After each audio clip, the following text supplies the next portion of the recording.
My name's Lisa. I'm a 35-year-old office worker. Just recently, my boyfriend Andrew, who had been assigned overseas for quite some time, finally returned to Japan. During our long-distance relationship for around 10 years, we faced several threats of breakups, but each time we managed to pull through by talking things out. My dream of getting married in my 20s didn't come true, but as long as I have him, age doesn't matter. I was satisfied. So we have to go to meet and greet both our parents soon. Whose house should we visit first, yours or mine? I was at a loss for words because he asked it during our date. Well, let's see. As I hesitated, he gave me a suspicious look. Hey, you aren't about to say we aren't getting married after all, are you?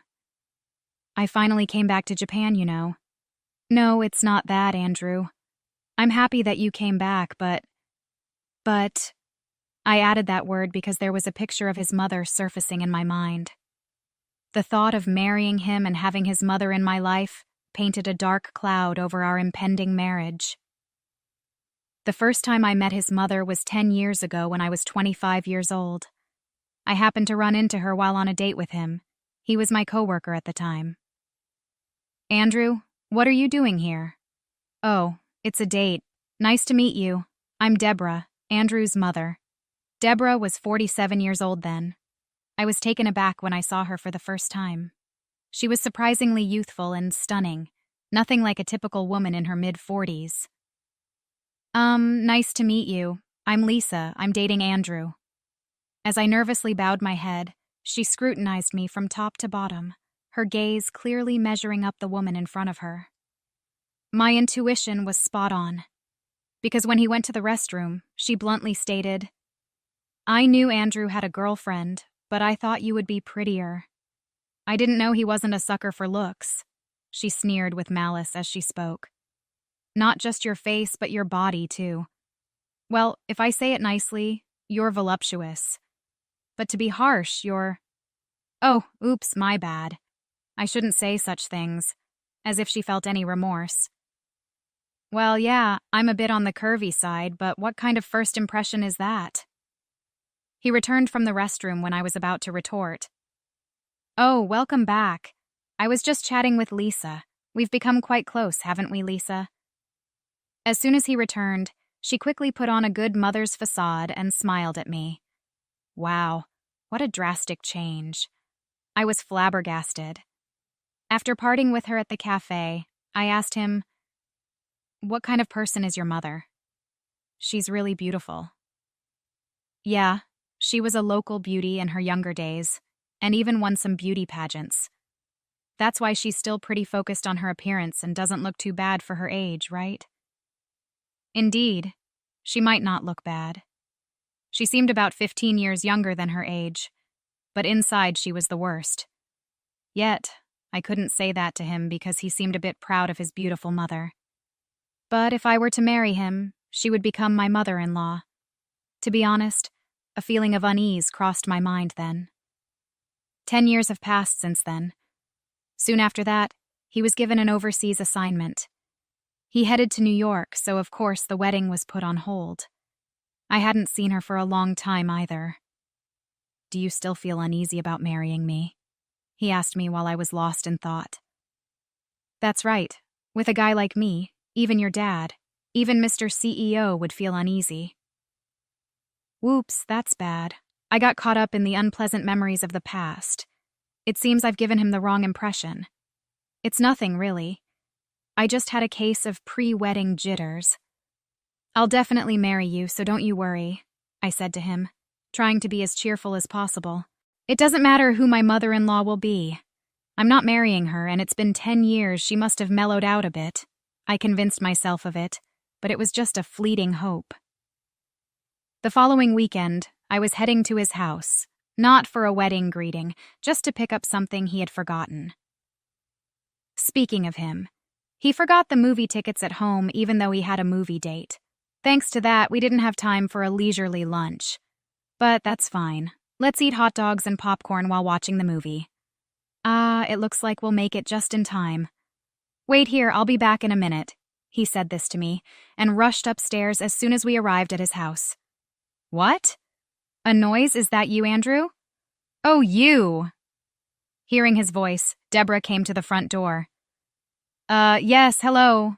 As I bowed my head slightly, she suddenly burst into laughter.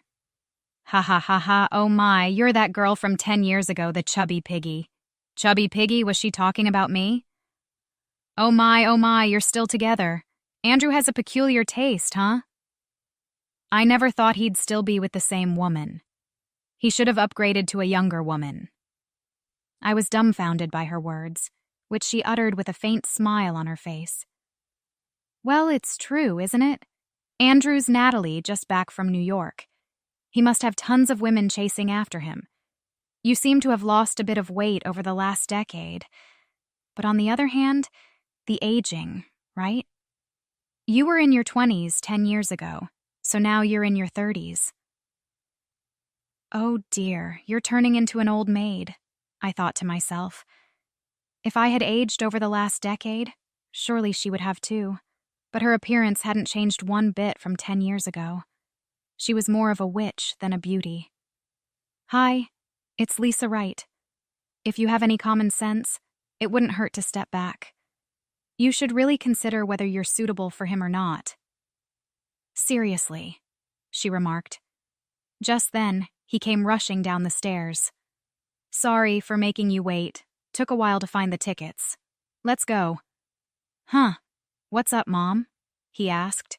She responded with an innocent expression. Nothing, darling. You guys should hurry or you'll miss the movie. Oh, right, come on, Lisa, let's go. Andrew grabbed my arm and led me out of the house. I couldn't say anything to her, nor could I say anything to him. I wondered how you would feel if you knew what his mother had said. I didn't want to upset him, but I knew something needed to change. I wouldn't be able to find happiness in marriage if his mother remained this way. But what should I do? I didn't know. Time passed, and Andrew came to my house to seek my parents' consent for our marriage. Of course, they said yes. My father seemed to prefer that I marry a man of his choosing, but he respected my decision. He asked us for one favor, but whether or not we fulfilled it was up to us. Well, at least we've got your family's approval. Next is my family next weekend, Andrew said, relieved. Anxiety stretched across his face. Yeah, if I go to his house, Deborah will be there. I have to get her consent to marry. Will I be okay? Seeing my unease, he said, It'll be okay. I'm with you. Then the following weekend arrived.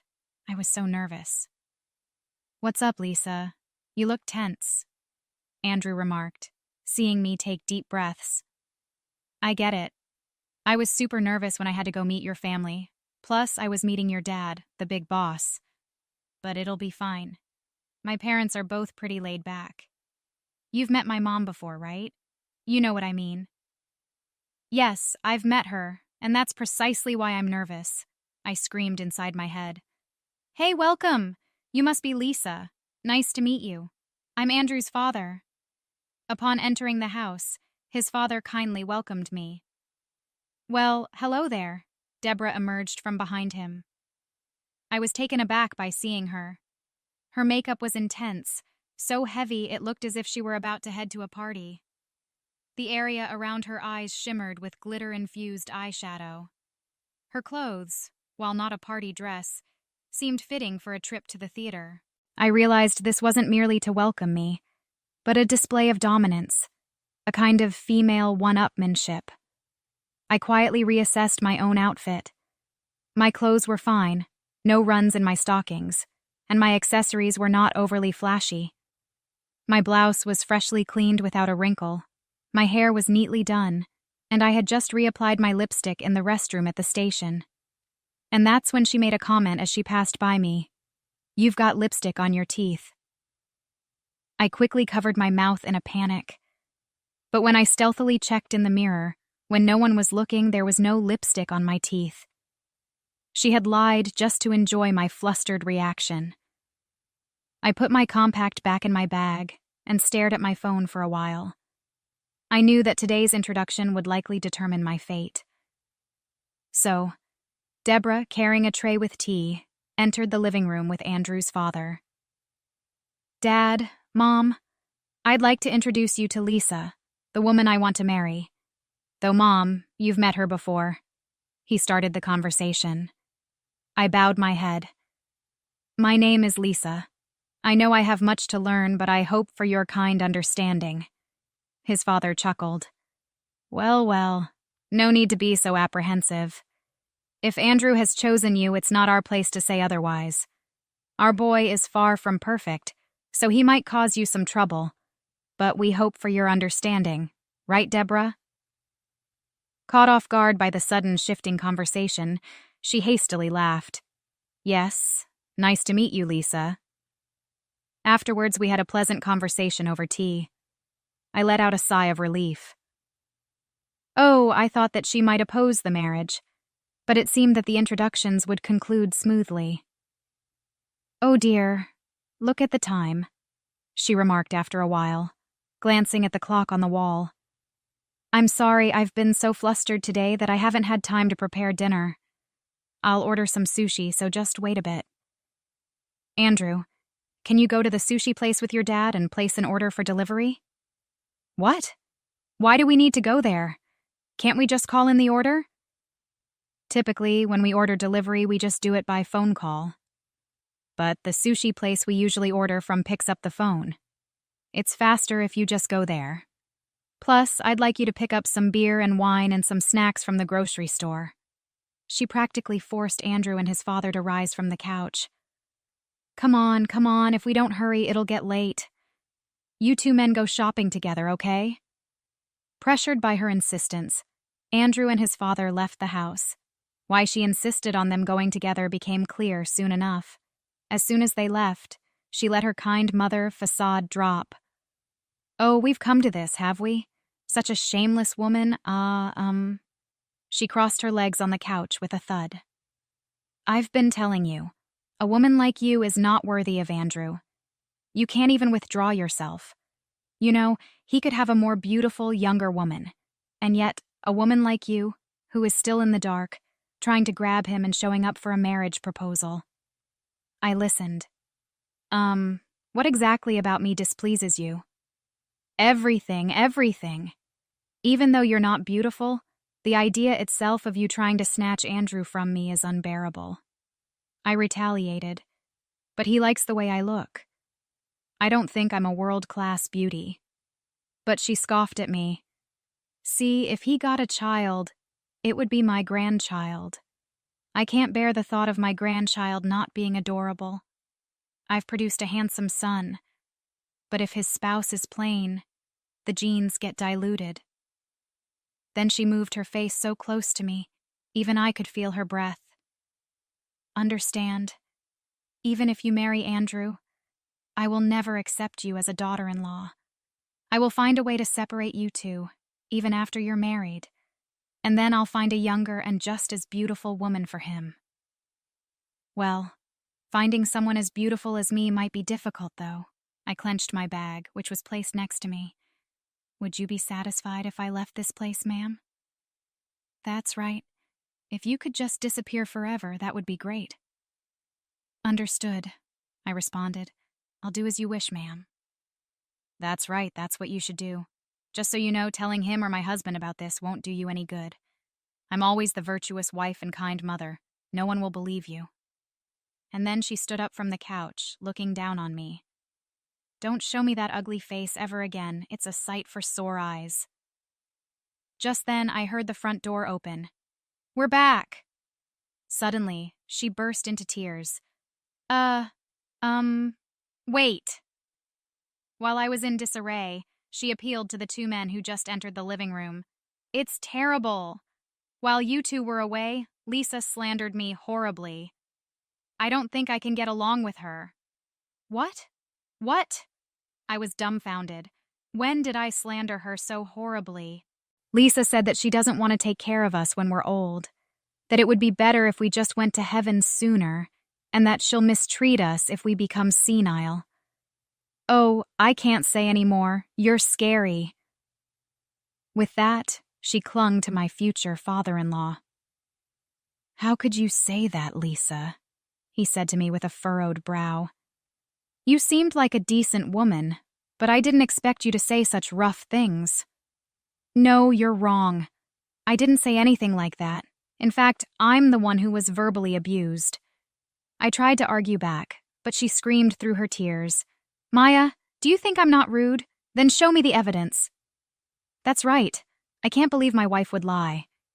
He seemed to side with her. Andrew tried to say something, but I held him back. If it's evidence you want, there's no proof that I verbally abused your wife, right? Yes, that's true. My cool rebuttal seemed to pressure him. If neither of us has any proof, it'll be nothing more than a he said, she said argument. However, unfortunately for you, I have evidence. Ah! Deborah stopped her fake tears and shouted in surprise.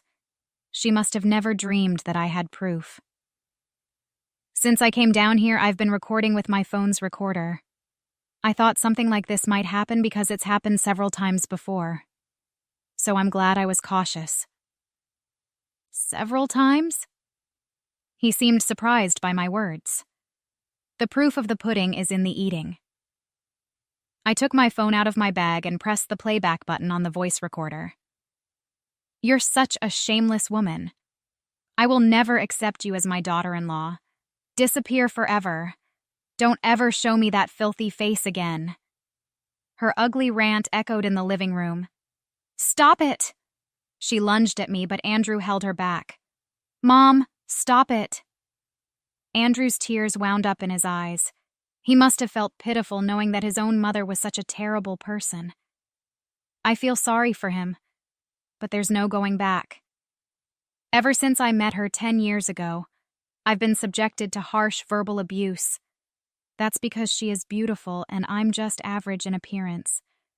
But no matter how beautiful the face, I don't want to think of a person with an ugly heart as my mother-in-law. So I won't marry Andrew, and as you wish, I won't visit ever again. Wait, Lisa! I'm sorry for my wife. Let's talk again, his father begged in a panic. But Andrew said, It's over, Dad. Not just Lisa. I don't want to recognize this woman as my mother anymore. You probably don't want to live as a family with Mom anymore. So, as Lisa's father requested, I'll become a son-in-law in Lisa's family. What? Deborah screamed. Her father is the CEO of the company I'm working for. So, while she's my coworker, she's also the boss's daughter. When I went to her house for a visit recently, her father asked me to marry into their family as an heir to his company. I was undecided, but I've just made up my mind. I'll take her last name and live as part of their family. But Andrew, what about this house? Mom, you think I'm capable of taking over this house? You really think so? Andrew was crying. His father, who was standing next to him, patted him on the shoulder and said, Well, if that's what you have decided, then I won't say a word. I'm sorry for making you make such a heartbreaking decision. I'll make sure Deborah doesn't cause any more trouble. I interrupted. Yes, I'd like to say I appreciate it. But the father looked up puzzled. It seemed he had only heard part of the earlier recording. Andrew heard it clearly and was devastated. It would be cruel to make Andrew listen again, but the truth must be revealed. I steeled myself and said, I think you're going to be very busy from now on, sir. You're probably going to need things like a DNA test, among other things. Then I hit the playback button on my phone again. No, stop, don't listen. Realizing what was about to be replayed, she desperately tried to stop me, but it was too late. I managed to give birth to a handsome boy using a handsome man's seed. But if his partner had a plain face, the DNA would be diluted. As soon as he heard her voice coming from my phone, his face turned livid. What? I don't even want to remember the chaos that ensued. The father lunged to Deborah. Andrew and I desperately tried to stop him. She was crying and screaming. The commotion was so great that the neighbors called the police. A few months later, Andrew and I got married. As he had declared, he married into my family, and at the same time cut off all ties with his mother. However, he did not cut ties with his father. Although the father-son relationship was denied by a DNA test, they still had a bond from living together as father and son for over 30 years. If we have a child in the future, we plan to show the child to him. It seems that his father and Deborah will be getting a divorce. She was sent back to her parents' house, but apparently she was treated so poorly there that she was kicked out and now no one knows where she is. Well, knowing her, she'll probably keep bad-mouthing people wherever she goes and make herself unpopular. Deborah, who was able to maintain her beauty while living a luxurious life, now faces a tough future. I suspect her beauty will fade with the hardships and she'll just become a witch. At least that's what I think.